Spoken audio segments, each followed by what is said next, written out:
out who Blaze and Godly will face, and it's between Mounir and Djessir or Saphir and Jakeyy. Both teams have been on solid runs today. Of course, the second place at Winter Doubles was Mounir, but it wasn't Djessir, it was Coco. Oh, big early stock potential here. Saphir's gonna fall, and Mounir was there just to make sure, but is he going to fall after this? Okay, he's able to get back because of Djessir's guarding on the corner. He was jumping and naring with the lance to make sure nobody could come down and take out his teammate. That was huge. That was such a smart play from Djessir. Also, important info, Mounir and Djessir got knocked down into elimination side by Saphir and Jakeyy to begin with, right? So this is just going to be the run back. We're seeing it come into fruition now. Saphir gets knocked off stage. Ulgrim still enough defense to be able to hang on to that stock. They're focusing on Jakeyy on the left side for a second. Saphir still somehow hanging on to that stock. Ulgrim makes me so mad. Come on, Mounir. You just like went over. Like Jakey's over there. He wants you to go over there clearly. Okay. Ooh, you want to edge guard gauntlets so badly. I was worried we were going to see Djessir fall for it. I was like, don't edge guard gauntlets when you're Lance. That's just probably a bad idea. And guess what? Mounir has finally lost his first stock. Djessir still hanging on to his first is what I would say. What? Oh, lol. Yeah, that did a KO. Great, nice. I'm glad that Djessir still somehow hanging it through. And then all the way off the top, while we were too busy thinking about that, Saphir loses his last stock. Jakeyy left to fend by himself. We're a minute and a half into this game, and it's just everything has fallen apart. That was a very, very quick game one. Now, technically, it's not over, but it's more or less over. Life support, all other critical functions have shut down at this point. We know what's going to happen. It's a DNR on this one.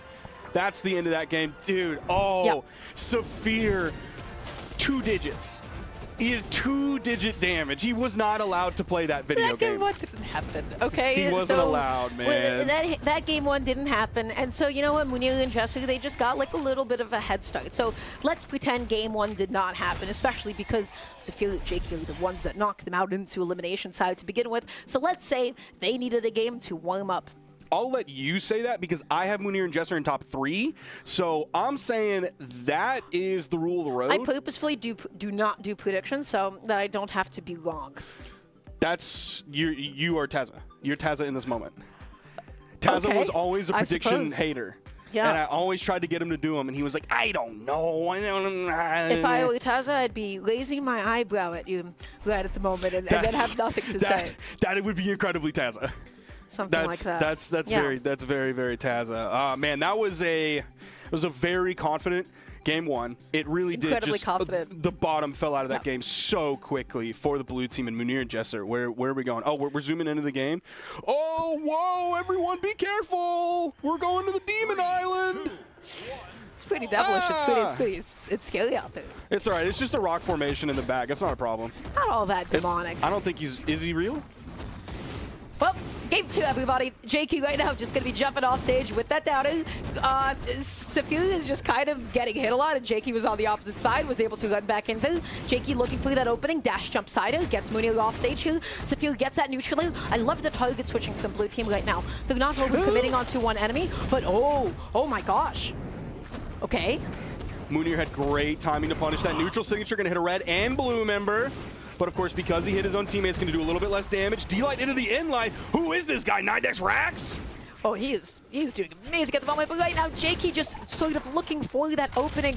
Okay, not able to get that D-Light. Just jumping off stage. Going to be looking for a side potentially. And then Mounir with that D-Sig. My goodness. We have a tight game, Dara. Very, very different than the previous one. Ooh, that was a very, very high follow-up there from Djessir. With the GC side light into the neutral air. Is that going to KO? Not enough. I thought it might. That will. Yeah, that'll do it. And now all of a sudden Jakeyy is knocked down to his last stock once again. Mounir and Djessir are looking phenomenal, and we are seeing a repeat of game 1. Blue team is quite literally not being allowed to play the game at the moment. He sat there and charged GC D-Sig, and he still hit it. Why are Wushog players like this? I don't know. Why are they like this? I don't know. Who did this? Who hurt you? Why did you get away with it? This legend is why I don't like gauntlets and I don't like spear. Is this legend right here. Such a strong legend that so many different players have shown just how strong he is. Where do Wushang players get the confidence to be like that? Has anyone ever told them no? When your character's built like that, it's tough to not have that confidence. And Mounir has that confidence. Even though he's on final stock, so are Saphir and Jakeyy, but they're about halfway through. Mounir's, you know, in the yellow. 50, 60 damage on that side air. Nice little punish from Mounir, kind of halting the momentum of Saphir's side air. Love that. Mounir's Good getting damage. Pieced up a little bit. And he's on his last stock too, and he has the most amount of damage on the screen. But Saphir also able to get that closer. Okay, you have a clock of 5 seconds. Get this KO. Get this KO. A little bit too late. Djessir comes back onto the stage. It is no longer a 1v1. And you get your jump called out with that GC Ensig. Mounir and Djessir taking out game number 2. Now that's... I think he went for the sidelight Nair into the GC Ensig because he's pulling from the Sparky 878 tech. Okay. Of where I go with Vrax and I do sidelight neutral air GC Ensig. I do think that was his intention. In that moment, he was thinking, you know who I need to play like right now? Sparky. Yeah, he really, really channeled you. You're so special, you know that? He heard everything I was saying about him on the pre-show this morning. He was like, that guy sounds pretty smart. I'm going to go check out his about VODs. this video game. Oh, yeah. So... Now, what we really need to do is the D-Light N-Light into the Ensig into a GC Ensig. That's the true Vrax grime. All my Vraxers out there on the 9-dex Vrax. Yes, sir. That's what we like to go for. Glad you had that lovely little monologue. Game number 3. Mounir and Djessir up 2-0 at the moment, and they're up 2-0 with some confidence. That last game was a little bit closer. Great opening! Oh my gosh! The only reason that didn't pick up both of them at the end with the signature from Jakeyy is because it has that grab property. So it'll only pick up one person, and it'll prioritize enemies over teammates. So, you know, that's pretty crazy. That's quite an opening for Blue Team. That is nothing like we've seen the first couple of games. Saphir able to still make it back on. Djessir just looking to continuously knock him off stage. We got a bit of a Lancero on the right. On the left, Jakeyy just able to sandwich his enemy. Djessir got caught in the middle of it, and then Mounir came in to help, but ended up hitting his teammate. Ooh, Saphir wanted to steal that stock. He wanted that down so bad. He wasn't able to get it. Okay, being nice and patient, able just to get that sidelight. Backing off onto the ground here. Saphir, are you going to be able to get anything? Oh, no, you get comboed by the Ensig there. That was a lot of damage, but it's still not enough to KO. Both Blue Team members hanging onto the stock until that happens. That was a lot that happened in the moment, and somehow Saphir ended up surviving that one, largely due to, in part, because he got hit by his teammate, which is, of course, like we mentioned earlier, going to give less strength and less force on the move and also less damage. I felt like such a millennial. Like, the only commentary I could say was, well, that just happened. And you talk about, like, Harry Potter or something. You talk about Not me. where the sorting hat put you. But at the moment, Mounir just able to get the weapon toss, and now he needs a way to make it back onto the stage. Okay, Jakeyy, huge. He is so aggressive with his signatures right now. I mean, he's playing Tesca. You should. All the best Tescas that we've seen are like that. I'm looking at Wes. Specifically, I'm looking at Wes. Especially in twos. It quite literally is, hey, I'm going to pass this one to you. And all of a sudden, Mounir knocked out. Jakeyy going out there super deep, able to get that neutral, and then maybe looking for a bit of a clip as a finisher. Djessir, you got no tools. You got no resources. You're done.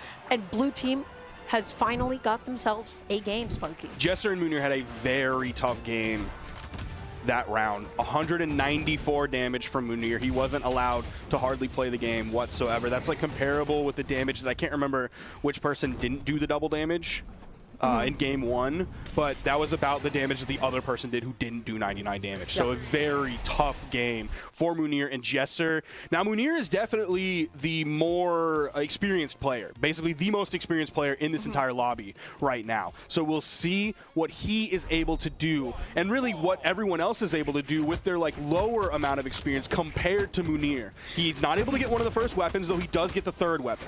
The old versus the new. Let's see how it ends up playing out in this game for everybody. So once again, if Mounir and Djessir take this game, they knock out Jakeyy and Saphir out of the tournament. If Jakeyy and Saphir take it, we'll be going into a game 5. Nice. And then Saphir with the Ensig follow-up. That was so huge. And now, Jakeyy, you need a way to be able to make it back on. The GC Ensig still just comes out in time, and he touches the stage. Saphir almost hit his teammate with the bottom side of that axe recovery, but he placed it so well, his teammate probably knew exactly what was coming. He did end up falling. Bro thought he could get a little bit nasty. with the GC Insig, Djessir was really smart with that. He did go with the sidelight Sarah, which is not true, but the dodge was burned on the GC Insig. He was like, I don't think Mounir has this D-like grab, but I'm tossing this out just in case. Honestly, there is the potential. We've seen a lot of players drop the D-like ground pound. You talked about sidelight Nair on Axe not being difficult. The D-like ground pound actually is. Axe actually has to work through something. Okay, all right, Dara. Yeah, So, Djessir hanging on to this first stock still. Let's see how long it's actually going to end up lasting. If you boots, I mean, you're really looking to get some sort of an edge guard here, but it's actually going to be Mounir getting a bit of friendly fire on his own teammate. Blue team, massive damage onto Mounir, already deep into the red. He's so scared that he's running off stage. On the right side of the stage, Djessir is saying, please do not hit me with any of your combo starters. I am begging you. Jakeyy not able to get that stock off quite yet. Mounir makes it back on. Blue on the left, red on the right. We're mixing it up now. What's going to happen? Oh, this all of a sudden, after that D-Sig that Mounir threw out that hit Djessir, after Djessir got hit into it, that seemed to be a major tide turner here because that gave the blue team plenty of time to add up damage onto Mounir while Djessir was still respawning, and then while Mounir was playing defensively, they were able to add up that damage onto Djessir. Look what they're doing to Mounir when Djessir was taking so long to get back onto the stage. Mounir took so much damage on his last stock. Djessir is going to be gone. Jakeyy is looking to do something nasty to Mounir off the top. Mounir is able to land successfully. He gets a second to breathe. He's able to stick to the stage. Can they get this double edge guard onto the blue team? That's the end light into the side. Saphir not able to punish the recovery quite yet, though. Oh, the dodge gets through the end light for Djessir. There's the sidelight neutral air. They need to get this stock off of Saphir ASAP Rocky because Mounir is also very much in the red on final stock. He does have a weapon here, so he's not unarmed. Djessir kind of trying to jump around, maybe take the lead here, throw out those neutral airs, zone out the blue team as much as he can. There's one stock gone. Oh, and Jakeyy is eating some damage. He's going as high as possible. But you eat the GC sidelight. Saphir is able to get through. And Jakeyy, the pain doesn't end. The pain doesn't end. The pain doesn't stop. Jakeyy, can we touch the ground? Jakeyy does touch the ground. And now that means that blue team has another chance at this. Oh, he goes right into that D-Sig. Mounir taken out of the game. Saphir and Jakeyy looking at a 2v1 against Djessir to secure the game 5. He's done.